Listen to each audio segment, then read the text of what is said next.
దేవుడు ఎవరయ్యా అంటే కరుణించేవాడు.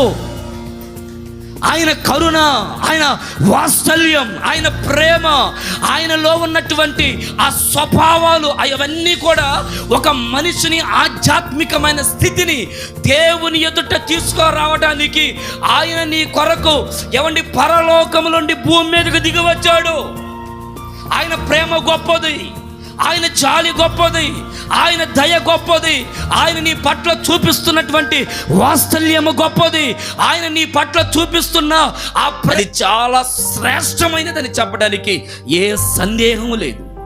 ఈ సెప్టెంబర్ మాసంలో ప్రభు కనికరం నీ కుటుంబం మీద నిలిచి ఉండి, నీ భర్త మీద నిలిచి ఉండి, నీ భార్య మీద నిలిచి ఉండి, నీ పిల్లల మీద నిలిచి ఉండి, నీ సంతతి మీద నిలిచి ఉండి, నిశ్చయముగా ఆయన నిన్ను నీ కుటుంబాన్ని కనికరించి ఆశీర్వదించునుగాక.